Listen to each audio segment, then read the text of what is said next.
Well, hello. So we are moving on to chapter 10. Yay! All right, so with chapter 10, we are going to be talking about 1800 to 1844 and my man, Andrew Jackson. Yay! Okay, so let's get started here. Okay, so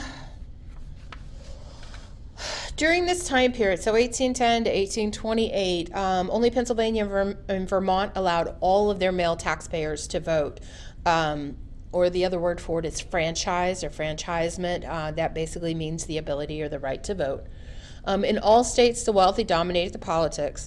So because the reason for that is a lot of the states you have to be a landowner to be able to vote. And so if you weren't wealthy, it was hard to be a landowner. Maryland men argued that property requirements for voting was tyranny. The state offered wider franchise, and in time, these men would vote simple men into office. So there's going to be this time period as we're adjusting the amount of people voting that you'll start to get different types of men in the presidency. All right.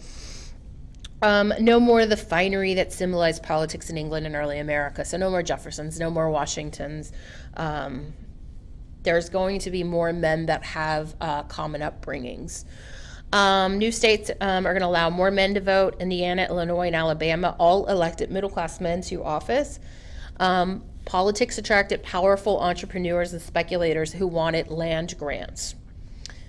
Let's see. During the Revolution, politicians had discouraged the formation of parties. Remember, I talked to you about Washington's farewell address, and one of the things he recommends against or tells people not to do is get involved in party politics, not to have parties allowed kind of in the United States.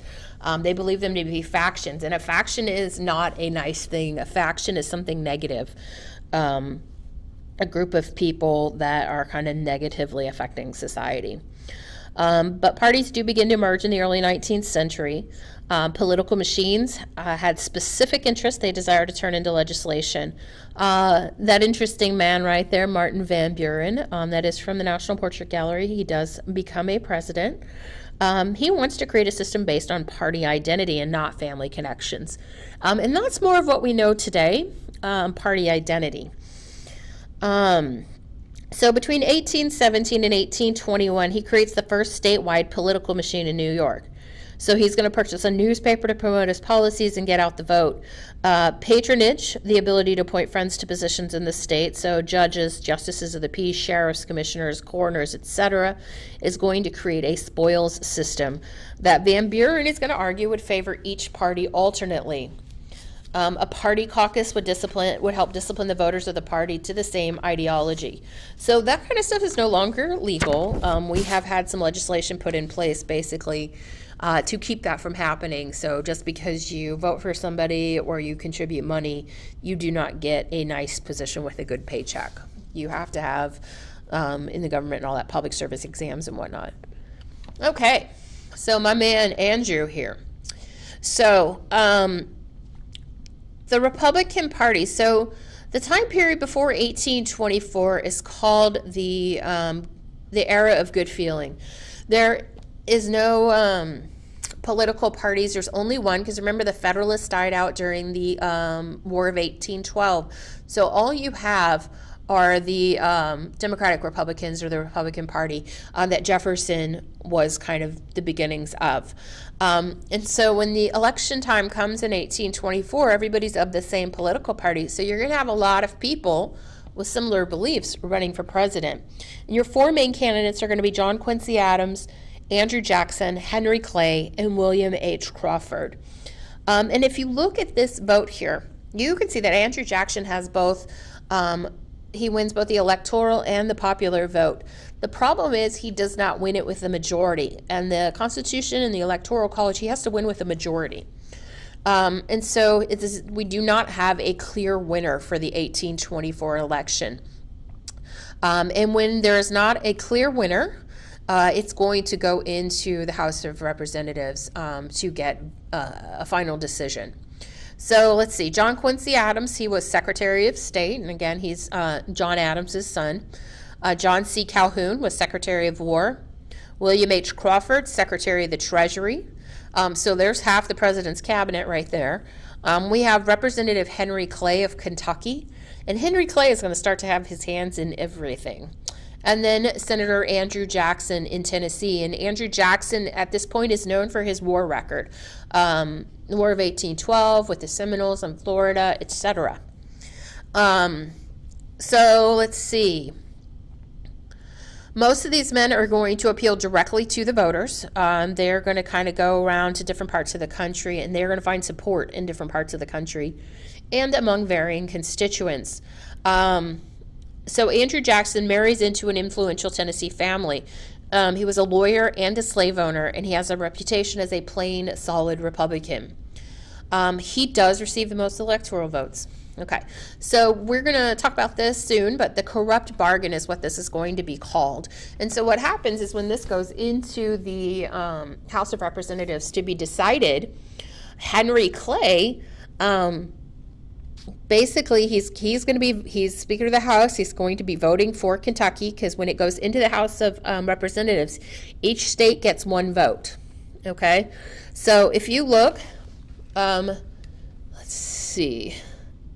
This is Kentucky right here, okay? This is where the 14 is.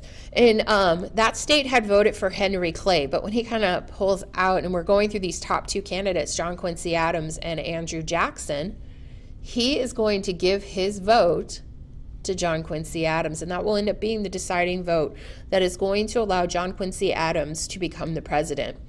And I think, if I remember correctly, John Quincy Adams wasn't even on the ballot in Kentucky. So Clay is definitely stepping away from what the people wanted. So anyway, the reason Andrew Jackson gets all upset about this, and the reason he gets upset is, A, not only had he won the vote and the electoral vote, not with a majority, but he had definitely had more. Henry Clay ends up being the Secretary of State for John Quincy Adams.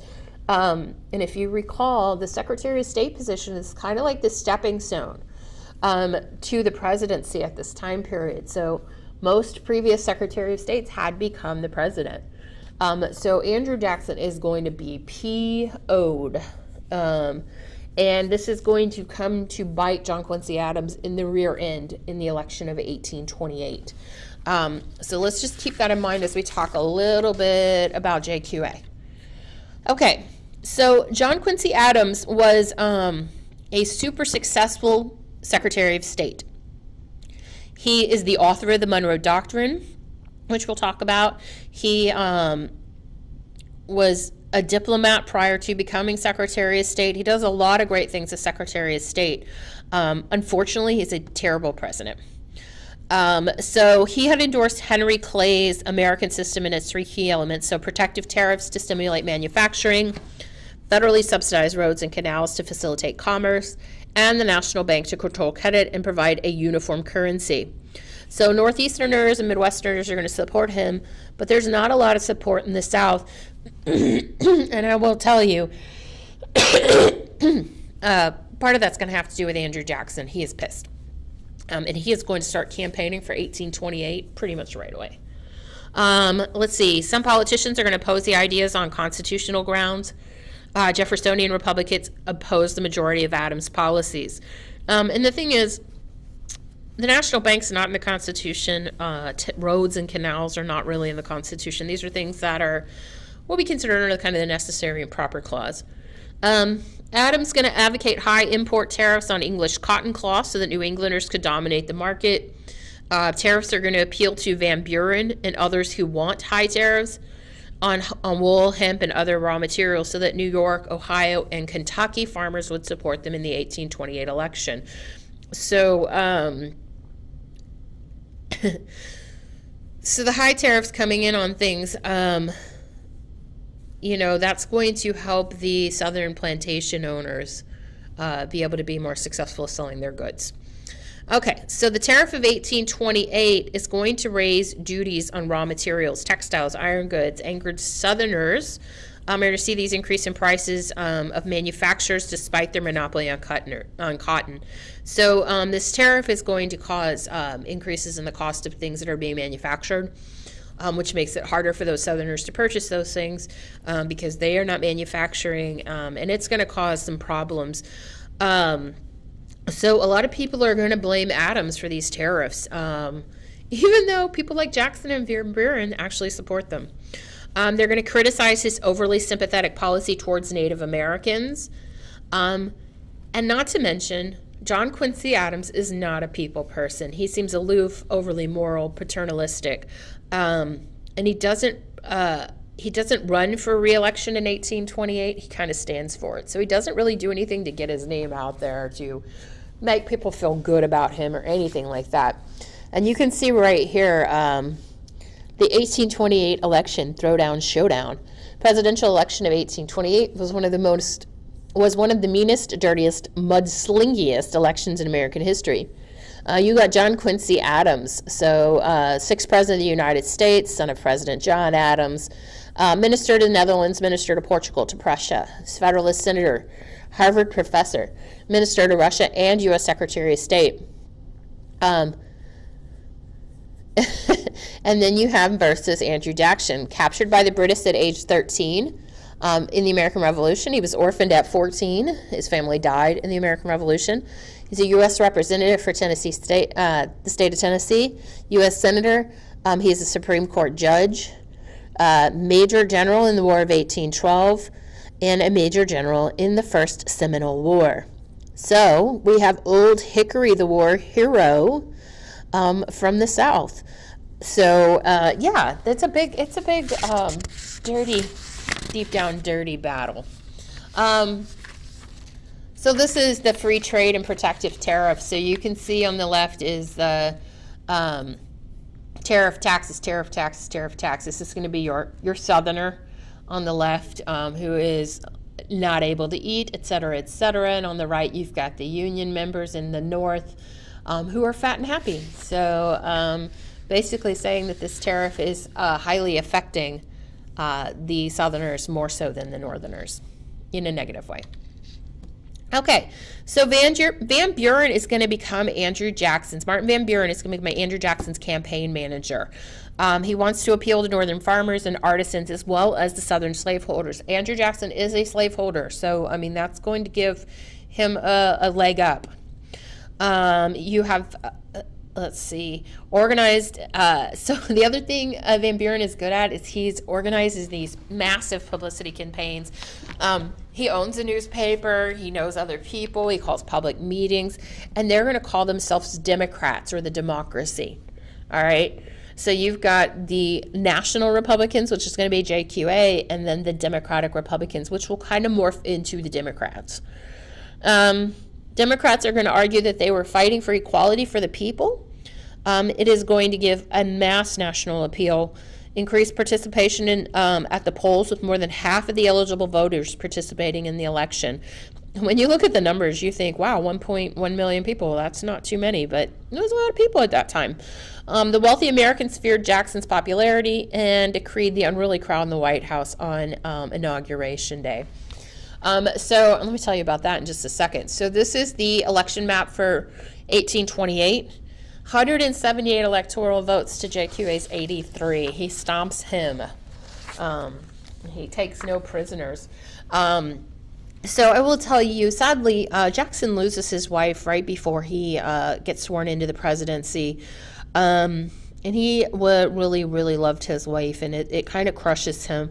And when he gets inaugurated, there's an inaugural ball at the White House. And Jackson really he campaigned, he believed he was one of the people. And he invited the whole world to his inauguration event, and they just tore up the White House. So it's a pretty infamous story. But that is what I have to say so far. We will move on to the next part, more about Jackson's presidency in the next part of the chapter. So have a good afternoon, morning, or evening. See you soon.